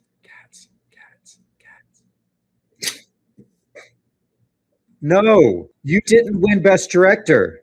You didn't win Best Costumes. You didn't win Best Choreography. How did you win Best Revival? Why? Because it got beat out by Lion King? I protest. Well, go see it before those actors leave, because that's the reason it's winning. Oh, Lynn Ahrens didn't get to speak. They should have rehearsed. She's still talking. We can't hear. Sorry, we'll have to hear later. She can talk afterwards. You know, that pisses me off, actually. Let the writers speak. Let the writers talk. We wouldn't have a musical without Lynn Ahrens in memoriam. I like this with the guitar. Richard Greenberg. I don't know a lot of these names. It's beautiful. Robert Duvall. Oh, Diane Keaton. Now we're doing the famous people. Oh, that was beautiful. The memoriam. Leslie Odom Jr. killing it. Such a great vocalist. I wonder what it's to be included in this. If you were nominated for a Tony, would you be included? Is that I wonder what the bar is to be included in the memoriam. Anybody know? What does it take to be included? Do you have to be nominated for a Tony, or can you just have been someone who worked on Broadway? Just being on Broadway enough? Seems like that would be a lot of people, though. How do you guys feel about Ragtime winning? Are you happy? Were you happy that Cats didn't win, even though it won everything else? I don't know. I'm feeling some sort of way. Let's ask the computer. What are the requirements to be included in the Tony's Memoriam segment? To be included in the televised Tony Awards in Memoriam segment, individuals must be members of the professional theater community who passed away within the eligibility year. Selection is ultimately at the discretion of the Tony Awards Administration Committee, which prioritizes individuals with significant recognized Broadway credits. There's no formal public rule book for the segment. Okay, there you go. So people probably get overlooked all the time. And people are like, dang, maybe that should be my goal in life, to be included in the Memoriam. I guess I would have to work on Broadway, though. It's not too late. You could do something. Let's do it. Let's do it next year. What do y'all think? Yeah, and I love Lincoln Center, and it is a beautiful production of Ragtime. And it is cool that LCT is a not-for-profit theater, so I do like that. But I mean, and you know what? Andrew Lloyd Webber doesn't really need any more awards, so because I guess he would have gotten up to accept it. So when I think of it that way, I go, okay, it's better Aaron's, and since they got, and I think whoever said that earlier about it's kind of payback for them winning all those awards, but losing to the other cat, the big cat, the Lion King. There you go. Okay. I'm not upset anymore. I feel better. Okay, I'm going to talk about Pink for a second. You know, the thing is, I like that they were knowledgeable. They started out saying that she's not someone you would expect to host. They acknowledged the elephant in the room, that she's doing this to get her daughter in, or so that she can get into Broadway and perform on Broadway. Maybe she'll be in Chicago. Who knows? Maybe she'll pay her dues. They have her sing lots of high notes, which is smart because that is a talent that she does have and that consistently can do. As a host, though, you know, usually hosts, you try to get stand-up comics, usually get comedians, and I don't find Pink that funny. I think she's personable. And I feel like this is hard. This probably is just the first thing she's hosted. So especially at the beginning of the telecast, she was tripping on words. I was like, come on, girl, hold it together. She seems much more comfortable now. She's had lots of costume changes, but I don't think she's a great host. She's not a bad host, but I think, when Neil Patrick Harris did it, it was like, oh my God, he's a great host. When Hugh Jackman did it, you were like, he's a really good host. He just shouldn't be hosting because he's going to win a Tony Award in 5 minutes. Ariana DeBose was in the middle for me because she was funny, but she wasn't as great as like a stand-up would be. Okay, is Alden going to win? They just showed his face. Oh, the man who never grows a day older, Paul Rudd. Clap, clap, live theater. Okay, this one's up for grabs. I think it's going to be Alden Ehrenreich or Christopher Abbott. Could be Ruben. I want Ruben. I think it's going to be Alden. Could be Christopher. I'm going to say Alden. I think it's going to be Alden. Alden Ehrenreich. I got it. New York Critics Circle gave him the award, and I think that really clinched it for him. And look, he's got a big head. Big Head's book. That's a head you can see from the balcony. Look how big that head is. I don't know how I feel about his tuxedo suit, his jacket, though. I think his wife should have said, you going to wear that? The double-breasted velour? A short man in a double-breasted velour? Are we on a commercial break now? No, we're doing Lost Boys. He's great. This kid's like 15 years old. There we go. More monsters. Give me the good shit. I can say it. It's like a Muppet. Yay! Yeah, Ali, Tony Award winner. So that number made sense to me because they can't do the flying. They can't bring the set in. Okay, so I thought that was a good performance. It showed off Ali, which I think was important. You know what? It just occurred to me watching this performance of what I don't love about a score when it's written by someone who doesn't really write musical theater is there's no subtext to any of these lyrics. It's like she's beautiful and he's a lamb and I want him and we have to get away. Like nothing is subtextual. It's just like, I guess other than the fact no more monsters and you're about to go get more monsters. But it doesn't make sense in the context. So that's my main issue about when songwriters don't write musical theater and they're just used to writing songs for pop music or for their band, is they don't understand that in theater you write subtext. And that's so much more fulfilling is for have someone to sing about something, but yet we get the truth and the meaning in the subtext of the words, and the music tells us something. Everything in that show, I just feel is really much hitting it on the head. That's my 2 cents. All right. I noticed in the opening number, her voice, she didn't sound like she was weak, but she didn't sound she was like totally in full voice. Or maybe she was protecting a little bit because she knew she had to, what was more important was the performance of this. I thought she sounded really good. But that song, she doesn't really show off in it anyhow. I think she would have to sing Wild or something to really show off. I was wondering if they would do Wild because it really shows off Shoshana. But this was a good choice because it showed off Ollie. So they got 2 performing awards and some technical awards. So, wow, it looks like the ones that are being shut out is Two Strangers and Titanic, the smaller shows. Yeah, I don't think they've ever done a streamed performance from the theater, even when it has like amazing sets. Like I remember when I think Sunset Boulevard, the original, of course they couldn't bring in the whole mansion. So they have to find a way to do you have to pick a number that doesn't require a lot of crazy set pieces or a lot of technical things that you just can't do by loading into Radio City Music Hall. Yeah, because they get incredibly short amount of time to, it's like crazy. They have to load in and rehearse, and that's why these are professionals because they can pull it off and perform in a new space with a new configuration, doing a weird version of the song that gets cut in the middle and has Muppets. What's the song you would have liked to hear from Lost Boys? That one, I just think they were limited because of the flying aspect. I mean, there's I Want to Be Loved by Someone. That's kind of the big song. But see, that really focuses on a character who wasn't nominated for a Tony Award. So I think that's why they wanted to give Shoshana a moment and give Ali Louis Gorski. Schmigadoon doing excellent tonight. Yeah, I think Schmigadoon's going to win. It's so interesting, though, how Lost Boys is getting a lot of technical love and acting, and whereas Schmigadoon is getting a lot of technical love, or a lot of like writing and some technical love, but not getting many performance loves. And then, sorry, I'm so distracted. And then Ragtime is sweeping up. We assume they're going to win some other awards than just best revival of a musical. And Cats is sweeping up more on technical, or the direction and the choreography, more the interpretation of the material by the creatives. Okay, just talking about my butt now. Tally of winners so far: thanks, Cloud Chan. Death of the Salesman 5, Lost Boys 4, Cats, Jellicoe 3, Schmigadoon 3, Ragtime 2, Becky Shaw 1, Fallen Angels 1, Giant 1, Liberation 1, Oedipus 1. How soon will closing announcements be made? I think they'll give it just depends. If a show was just banking on winning a Tony Award to keep them open, then those are the shows that usually announce their closing when they don't win something. Same thing with the nominations. Those who are just banking on a nomination will close shortly after the announcement. But I don't want anything to close. People go see Broadway. This is a commercial for Broadway, and you should go see every show, just like Cinco Paul told you to. Okay, we're back. So I saw 700 Sundays. The crazy thing about that show is it was 30 minutes longer when it closed than when it opened, because he just kept talking more and more. He's giving her money.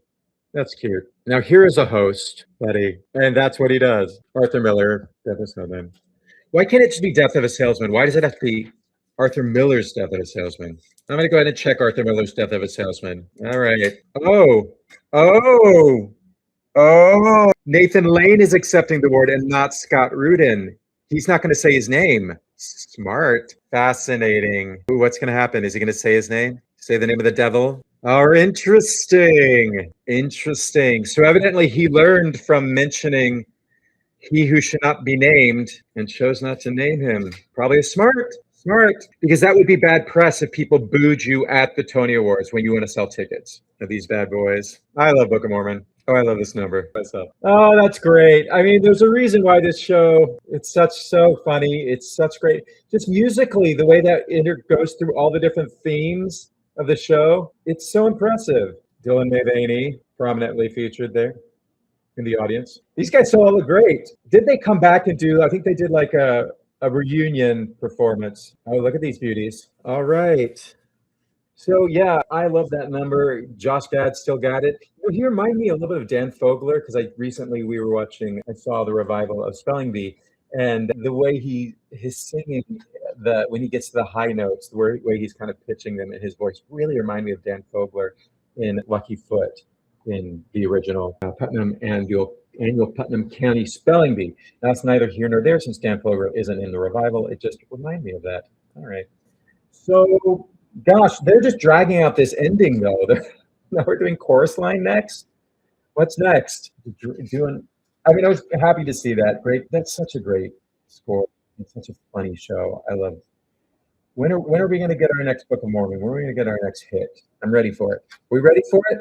Ready for our next 15-year show that's going to run 15 years? Do I need to write it? Maybe. All right. Let's read what we're reading. It's be like, is that Olaf? Yeah. They still got it. Interesting. Michael James Scott, the one who sang about scrotum maggots, was my replacement on the Fosse tour. Interesting fact, right?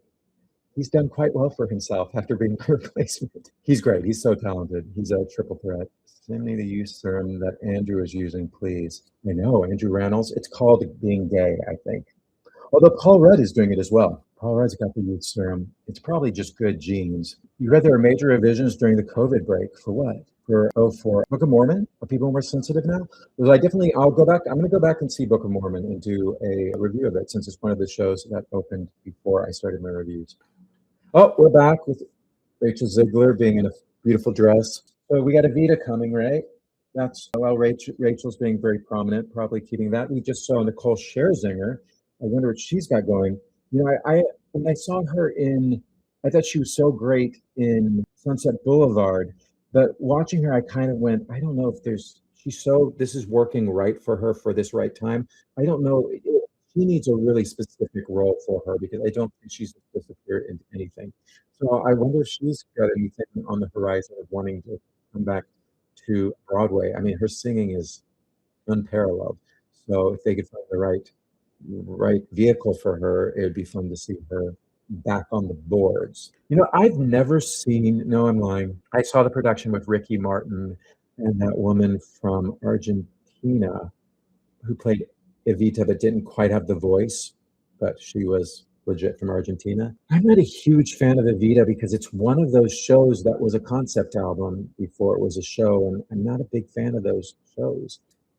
I feel like they're relying so heavily on a really interesting concept from a director, whereas I like shows that just have a really strong book and songs that are nuanced and have subtext and really establish character and create drama. That's the kind of shows I really like. And I love big comedies like Book of Mormon. But definitely, I'm excited to see Evita. Didn't it get mixed reviews, though, in London? That made it sound like Rachel Zegler was in the original cast. I do love this song. Well done. Wow, she's got a belt in her. I love that song. It was written as like the one liftable song from a chorus line, specifically for that purpose. But I love it's such a concise, simple song. And I love how the lyrics cross rhyme, sorrow, tomorrow, borrow. So it doesn't rhyme within the sections, it rhymes across them. It's such a really well-crafted song. Lead actress in a musical.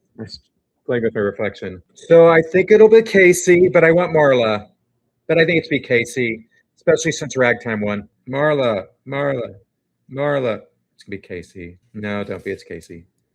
Yeah, that's what I thought. Oh, did I miss the kiss? I mean, since she decided not to do Lost Boys, it's good that she won for this because she would have left Ragtime. So this is kind of rewarding her for staying in her lane, or staying in a show and not going off to do another one. My hair looks crazy with this. Oh, that made it worse. Canadian. Oh wait, was that the man she kissed? Congratulations. But I wanted Marla. But you're great. You're fantastic. Oh, we're doing back to back. He's great. It's great. Joshua Henry. It's going to be Joshua Henry. Yay. Oh, Sam Tutty's so happy. Why? I love this tux he's wearing. You love it.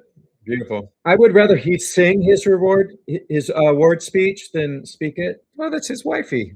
She's pretty. Yeah. Show Brian. He's there. Oh, that's wonderful. Nominate her for Best Teacher next year. The Teacher Award.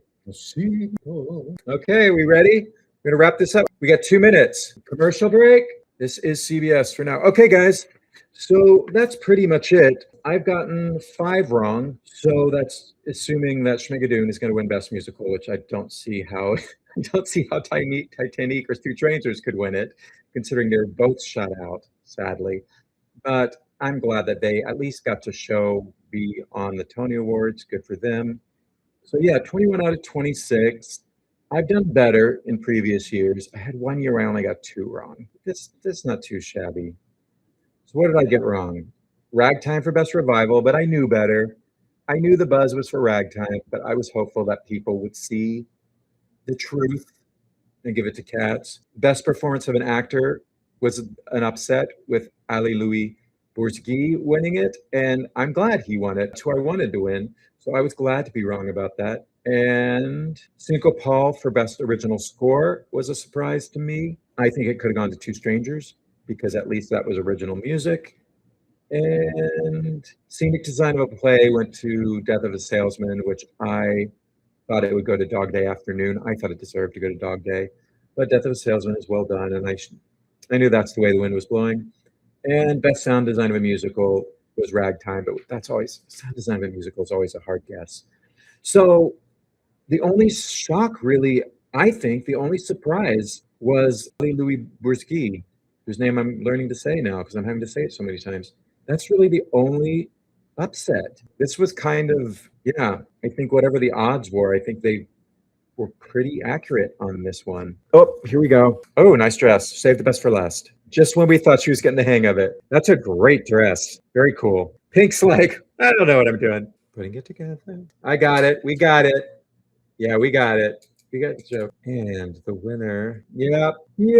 Lauren Michaels. Wow. Yeah, let's see how many thousands of half the audience will now get up on stage. So yeah, yay for Schmigadoon. I love Schmigadoon. I thought he was going to win. I just, it was a slow season for musicals. I wish we had some more original, but I think I had probably the best of all the musicals I saw. I probably had the most fun watching Schmigadoon, followed by Titanic. Oh, this is Jamie. Oh, look at Catelli's. You can see it. It's got clouds on the legs too. Take your time, Lauren. Who's the guy in the gray suit? Oh, he's a producer. He's young, tall. Oh, in the back. I mean, amazing. It's a one-man show. Yay, Schmigadoon. Schmiga.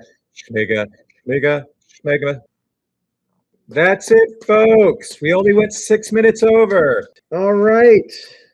What do y'all think? I thought that was an enjoyable evening. Yeah, like I said, only one really surprise. And I think even the ones I got wrong were the ones I assumed, like I thought Ragtime, it was between Ragtime or Jellicoe. I thought Death of a Salesman might get scenic design. Sound design surprised me. And yeah, that was it. It was pretty across the board what I expected to see this for this award ceremony. I'm warm in here, if you can tell. I'm a little warm.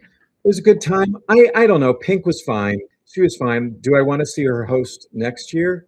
No, I don't.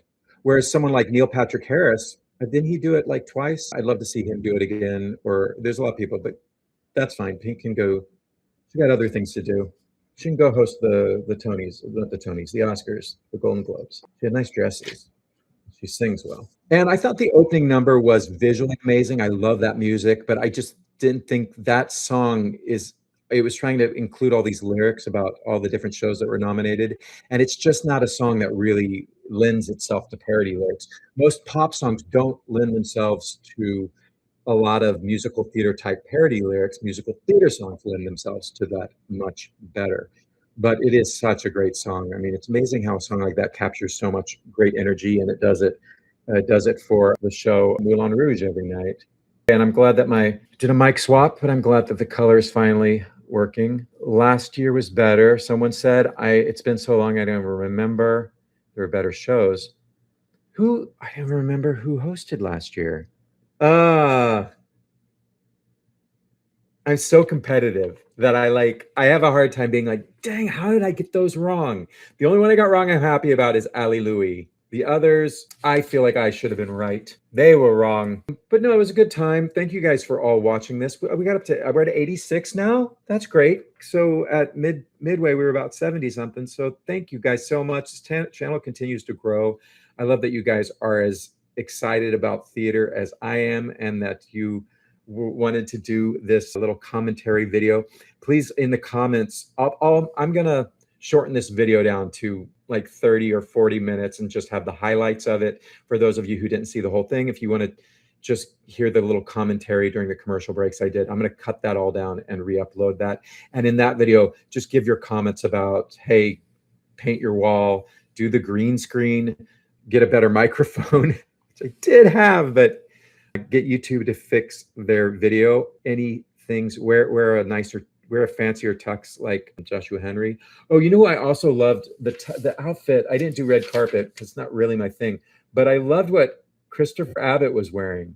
He was wearing like these high water pants and this kind of like little Lord Fauntleroy jacket with piping on it. It looked too small for him.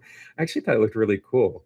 I think it takes a certain kind of person to pull that off, and I think he's the person to do it. Some cool, and Pink wore a lot of fancy dresses. She looked great, and she looks, does she not look incredible? And boy, she can sing that. What is that note she loves to sing? Is it a D? Cloud Chan got a couple right that I didn't, but did you get as many right as I did?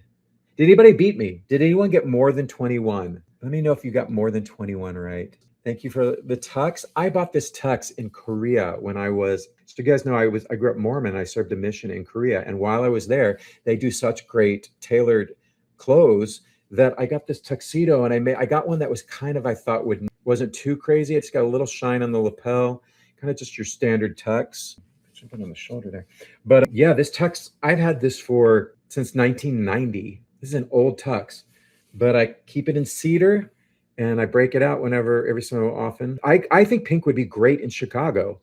I totally could see her as Velma Kelly. I think she's got just naturally that kind of tough girl, show me attitude. I think she could be great in it. And she would sell tickets for sure. I don't know if she'd want to do, I don't know. Her daughter might be happy if she did it. How old is her daughter? She's probably like 19. It's true. Schmigadoon didn't have any moments in the main broadcast. Good comment, Eurodive Tiger. Yeah, that's true. It seemed like they had moments because we saw Cinco Paul give 2 speeches in Act 1. But it's true. It always bugs me that they don't have the best book and music. Why aren't those should be included in the main broadcast? Because what shows are there if you don't have writers? It also, I've said this before, I think I said this last year, it is interesting that there's not a best script and a best play. Because with a musical, you have best book and you have best score and you have best musical. Whereas play, the question is it best production of a play or is it best script of a play? I do have to say I'm so happy that Liberation won. That they opened up in the spring, and maybe if they'd opened up in the fall, but they were coming from off Broadway, so it's not like they could really wait 6 to 8 months. And I told everyone I could find, I gave it a rave review. I was like, go see Liberation. It's such incredible play. I love that it's going to play for a month, I believe, in Los Angeles. Maybe they'll extend there. If you're in Los Angeles, definitely go see that. I may find an excuse to go down to LA. I haven't been in a minute. And I think it's in January, so maybe I'll go to LA. Also, London is going to have Liberation, so I'm jealous. I'm curious how much of the original cast. But as long as Whitney is at the head of it, the director, Whitney White, I think she'll put together a tremendous cast wherever she does it. The only musical nominee I didn't get to see was Cats, but I didn't have enough time in NYC. I think Cats is going to run for a while. I think hopefully I think Cats will do well. I think from what they showed, I think they'll do well. Yeah, I'm responding to comments here. Yeah, I was Mormon from age 9 till age, I want to say like 37, maybe 36. Yeah, I did it for long. I paid my dues. I put it in. I did enough of it. And I used to speak fluent Korean, but I haven't practiced it since the 90s when I was like 90 to 92. I was in Korea. So I can order a order of bulgogi at the restaurant and do small talk. But I used to speak so well and not so much anymore. I do understand the Korean and maybe happy ending because there's just not very much and it's written. K-pop Demon Hunters, I haven't seen, but I can't watch Korean television and follow it. If I put subtitles, I can do okay, but it's just too fast for me and I'm better at reading than speaking colloquial. And also in the way I was speaking as a missionary was very formal. Yeah, thank you. Book and scoring the same. The Tonys are doing what the Oscars does. They stick all the technical stuff separately. Yeah. I know it is. They're just not as flashy because people don't know who those performers are. But this is, I think, like, I'm trying to remember if when Book of Mormon was nominated for book music, if did they include it in the main broadcast because they had the guys from South Park. So sometimes I feel like when there's a famous person who's one of the writers, sometimes they include it because that's what it's about. But as a writer, primarily a writer now, I do kind of get a little like, come on, support the writers. Oh, Leslie Manville. So what was the comment about Leslie? Her speech? Now it's gone. Okay, that's the Leslie you were talking about. Sorry, I had a brain fart. Yeah, which speeches do we love? Leslie's was good. I really loved Joshua Henry's was good. The Cats guys, the directors of Cats was great. What was there's one that was really, really, oh, Ali Louis Burski's speech. I think he had the best speech of the night, right? That was a really good speech. I want to listen to that one again. I was kind of multitasking during a lot of this, trying to say pithy things and not be too obnoxious. Oh, and so Liberation is being done at a theater in Austin. That'll be a great city for it. I'm curious I'm wondering with the licensing situation, if it's open for anyone or if it's just specific theaters they're licensing it to. I don't know. I think this person said direction of a play is like an award for the production. I think best play is the award for the production.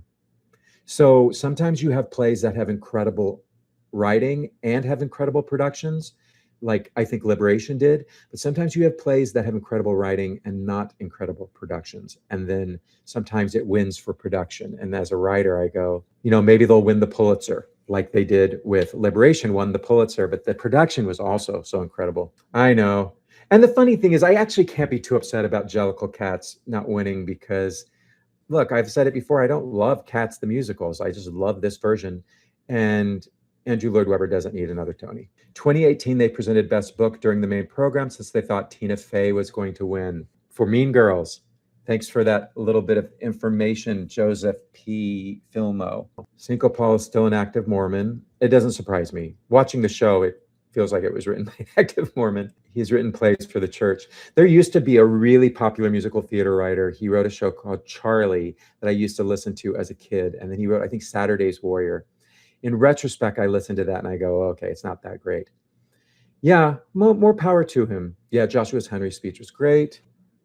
Shoshana looked so great in that dress. I couldn't listen to her speech because she looked so good. Yeah, Ollie's speech was really good. I agree. I don't think Andre DeShields got robbed because he won for Hadestown, and that was a better role for him anyhow. Did Luke Evans get robbed? Who was he up against? Oh, well, no, not against Joshua Henry.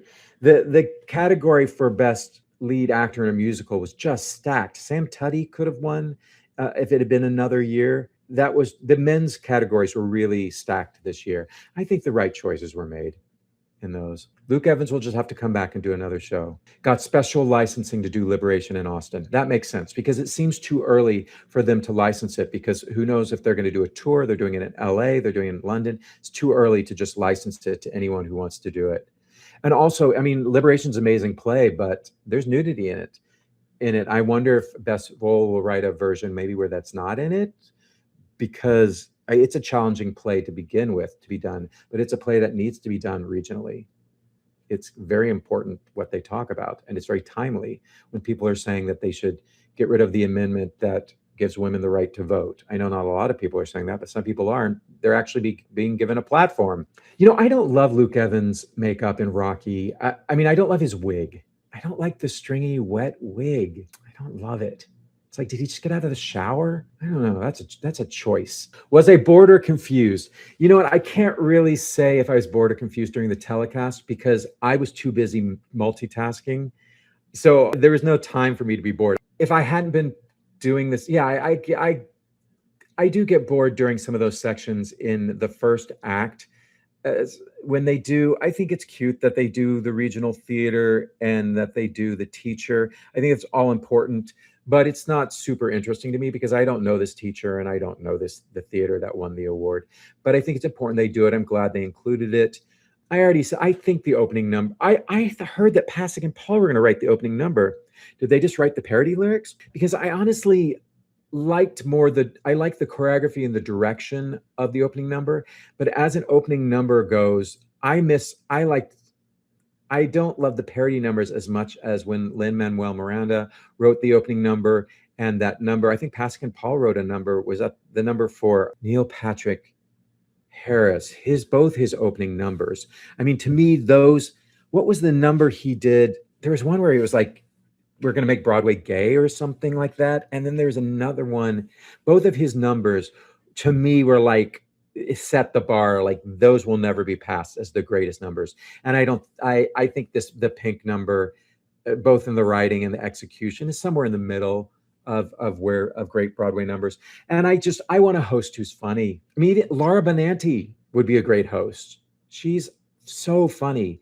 When I saw Laura Benanti's one-woman show down at Minetta Lane, the name is escaping me, something like Everyone Hates Me. That's not it. But anyhow, she was basically doing stand-up with some songs. And honestly, she's a great singer, but the songs weren't as well written as her stand-up. She is a good stand-up. So bump Laura Benanti up. Also, Jonathan Groff might be a great host. Yeah, there's a lot of people. What you need is Megan Mullally. She could be a great host. Jane Krakowski. Okay, now they're coming to me. Darren Criss would be an excellent host. Yeah, me talking live in front of you people is so... I know I'm getting names wrong, pronouncing them wrong, and saying them wrong, because I am the worst with names. You guys know this if you watch my videos. I will pronounce any name, even the most obvious, easiest name to pronounce, like Alex Winter. I will turn into Alex Winters and Keanu Reeves. That's just how my brain goes. I'm not going to apologize for it. All right. Michael Arden is a sweetheart, actually. I met him at a party once, and he was very, very nice. And I think I mentioned in this, he also was a reader for me. And I had an audition. It was a long time ago.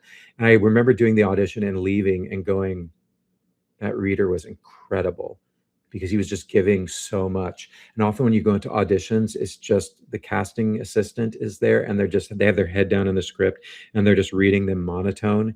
To get a great reader is such a blessing, because all of a sudden you're like, I was acting. I was doing a scene. It wasn't just me showing my take on my lines. It was actually me doing a scene with another actor. Oh, and let's name drop more. So I actually did a show. I may have said this before, but as long as we're talking off the cuff, I'll cut this out later. I did a show with Jonathan Groff, and he was wonderful. It was before he was Jonathan Groff. He was like 19 or 20 years old. And I was playing, it was Fame, the sequel to Fame. And he was a student, and I was one of the former students who had just grown up. It was the violin player. I forget his name. He's the piano player in the movie. And I played the violin in that, and I was terrible. My violin playing was terrible. Maybe I'll tell a story about that one, because it was so embarrassing. It was so bad. So bad. I'm going to tell that story in a full video one of these times. I'm also going to tell a story about how I did Cats, because that is a story as well. I'm going to make these will be standalone videos. I don't want to put them in this long 6-hour video. I'll put them separately so that people can see those. Before Spring Awakening, yeah, it was a long time ago. I used to like hustle as an actor. I used to like meet casting directors and try to get cast in things. That was years ago. And then I was like, it's exhausting, you guys. People who just keep pounding the pavement, my hat is off to you.